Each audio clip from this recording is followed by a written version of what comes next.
Halo.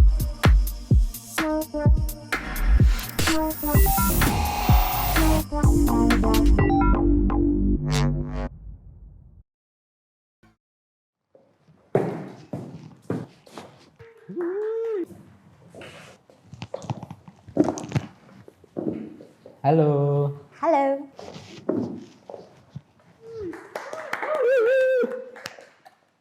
Halo, halo. Halo. Boleh perkenalkan dulu nggak?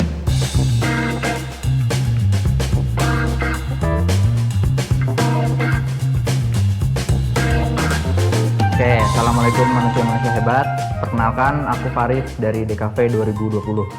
Halo, aku Zenia, mahasiswa DKV ITS semester akhir angkatan 2019. Oke, halo semuanya. Nama aku Mira Kalista, aku dari DKV 2020. Perkenalin, nama aku Raihan Jafni, aku mahasiswa DKV ITS angkatan 2021. Oke, anak DKV lagi nih.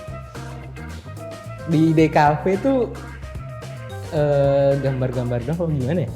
Aduh, kalau orang bilang gambar-gambar doang sih kayaknya nggak sepenuhnya gambar-gambar doang ya. Soalnya kayak di DKV itu juga kayak kita harus perlu riset, kita harus kayak perlu mikirin konsep dari apa yang kayak kita gambar. Jadi kayak nggak sepenuhnya gambar aja gitu. Oke, ada matkul favorit nggak kalau di DKV? Matkul favorit, menurut aku pribadi ilustrasi. Apa tuh? Apa ya? Nggak, karena ilustrasi itu paling eksploratif sih menurut aku, karena dia kan bener-bener imajinasi ya. Ya sebenarnya semua imajinasi sih, cuma gitulah pokoknya lah. Ilustrasi lah. Pusing jadinya. Ilustrasi menggambar. Gue udah berusaha jawab secara diplomatis nih, susah. Ada, namanya matkul animasi. Itu tuh favorit karena pengalamannya sih. Jadi kan matkul animasi tuh kayak kita ikut lomba gemastik gitu. Ya sejauh ini kayaknya masih dipegang DKV identitas sih. Nah, tuh. Karena pas kemarin tuh kayak emang bener-bener satu semester kan tugasnya cuma satu doang. Nah itu tuh kayak bener-bener wah kayak membuka jati diri bahwa ini loh mahasiswa DKV gitu. Matkul favorit mungkin ilustrasi sih. Kayak atau juga animasi juga seru sih. Kenapa tuh?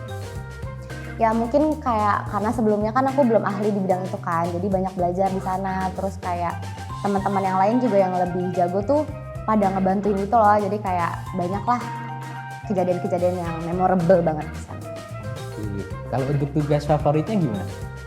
Tugas favorit, tugas favorit ya, apa ya? Animasi mungkin ya, karena kayak satu semester tuh tugasnya dikit banget, jadi kayak bisa maksimal gitu ngerjainnya. Kalau secara tugas juga dari matkul lain, ilustrasi itu kayak paling apa ya, paling bikin nyaman lah tugasnya daripada matkul-matkul lain.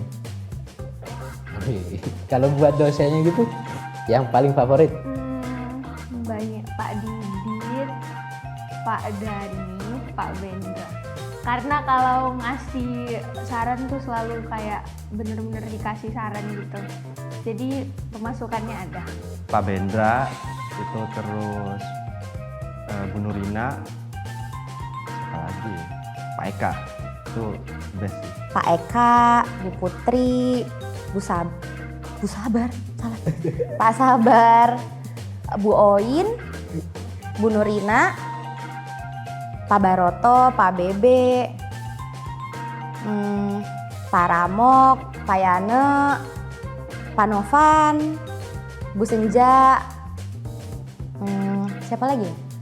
Kayaknya semuanya favorit deh. Semuanya favorit karena kayak ya punya ciri khas masing-masing gitu deh. Pak Novan, Ya, mantap. Kenapa tuh? Kok kenapa?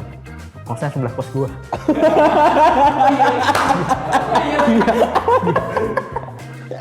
Gue pernah gue pernah nebeng gokar sama Novan, terus dibayarin. Gagap. Itu yang bikin favorit ya? Makasih Pak Novan, akan saya ingat selamanya. Jadi anak di kafe ITS ada sukanya nggak sih, serunya? Apa aja boleh Adalah cerita-cerita? yang pertama pakaiannya bebas. Jadi kayak pakai apapun ke kampus nggak bakal ada yang ngejudge. Mau jadi ke kampus jadi anime juga nggak apa-apa. Oh ya bebas berekspresi lah. yang jadi pengalaman tersendiri bagi aku adalah waktu mata kuliah gambar bentuk. Jadi waktu itu gambar bentuk ada penugasan buat gambar di kebun binatang secara langsung. Jadi kita gambar hewan-hewan gitulah. Ada yang gambar singa, ada yang gambar zebra, ada yang gambar lagi ya, banyak pokoknya. Dan yang paling aku ingat, aku gambar ikan lele. Pas aku maba sih, itu kayak kita kan ngostum bareng, itu kayak walaupun capek, duitnya menipis, tapi kenangannya nggak bisa dilupain sampai sekarang, apalagi pas yel-yel. Ke Paves sih, itu bener-bener berkesan banget. Kayak kita kan kerja bareng tuh satu angkatan, itu kayak sampai kita harus nginep di kampus ya berminggu-minggu gitu. Itu kayak banyak cerita yang terjadi, berkesan banget pokoknya. Sukanya udah nih, kalau dari segi dukanya yang gak enak itu ada nggak di DKV mahasiswa DKV ITS? Kalau duka ada, yang paling aku ingat dukanya adalah begadang. Jadi selama 3 tahun begadang, akhirnya aku menyadari bahwa kebutuhan manusia itu ada 4: sandang, pangan, papan, begadang. Begadang sih, jam tidurnya jadi nggak teratur. Sama satu lagi boros, apalagi kayak waktu tahun pertama itu. Kalau dukanya udah pasti mahasiswa di kafe kayaknya harus membiasakan diri untuk begadang. Itu udah pasti. Mungkin ini sih, kayak kan kita banyak ya tugasnya. Nah, beberapa tugas itu tuh ada yang butuh lab gitu. Nah, lab di ITS tuh masih terbatas banget. Jadi kadang kalau misalkan kita mau gunain labnya, harus gantian gitu sama yang lain. Bahkan kita rebutan gitu. Bahkan nggak cuman sama angkatan sendiri, tapi cutting sama adik tingkat juga kita sempet tonjok-tonjokan. Serem juga ya Mbak kalau gitu.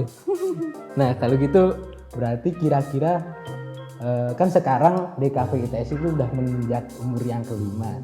Kira-kira kedepannya apa sih menurut Mbak yang bisa bikin DKV ITS bisa lebih baik lagi? Anak DKV ITS itu harus bisa menjadi generasi yang lebih baik, terus kayak jurusan DKV ITS lebih diminati sama dikenal sama khalayak luas lah, itu harapannya. Harapannya semoga DKV ITS makin di depan biar nggak kalah sama Yamaha. Kalau untuk aku dan teman-teman DKV ITS itu yang pasti semoga cepat lulus, kuliahnya lancar. Tapi kalau untuk DKV ITS semoga jadi jurusan favorit di ITS. Kayaknya butuh tempat yang lebih luas deh. Kalau dihitung-hitung udah 4 tahun nih aku kuliah di DKV ITS. Selama itu juga banyak banget pengalaman yang aku dapetin sih, terutama dari matkul-matkul yang ada. Contohnya waktu dulu pas semester 3 ada matkul yang namanya DKV Identitas. Nah, matkul ini tuh kita belajar membangun identitas sebuah brand dari logo, super grafis, media aplikasi, terus masih banyak lagi deh. Terus ada tipografi yang seru banget juga. Di matkul ini kita bisa explore banyak banget, mulai dari yang basic sampai juga eksperimental. Terakhir juga ada matkul ilustrasi. Nah, di matkul ini biasanya nih skill teman-teman pada keluar semua. Belum lagi masih ada fotografi, videografi, animasi, periklanan, dan masih banyak lagi. Nah, selama aku menjalani perkuliahan, bisa aku simpulin kalau sebenarnya walaupun DKV ITS baru masuk tahun kelima jadi departemen yang berdiri sendiri, tapi banyak banget potensi yang bisa dimaksimalin. Dari karya-karya temanku aja nih udah keren-keren banget, belum lagi mahasiswa yang berprestasi di sana-sini. Cuman sayang nggak sih kalau potensi yang sebesar itu nggak dimaksimalin. Nah, salah satu faktor yang bisa mendukung mungkin dari tempat yang lebih luas sih.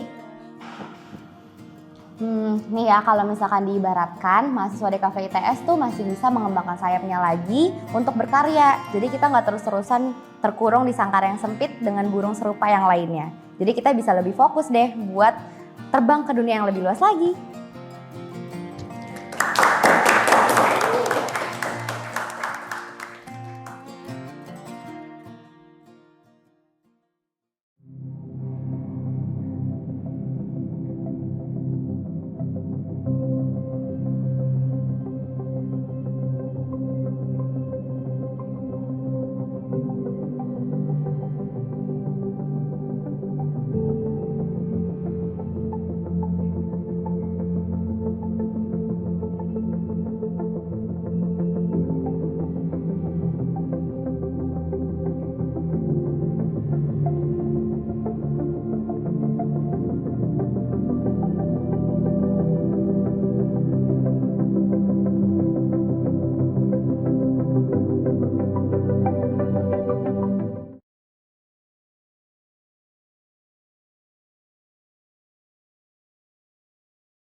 Dadah.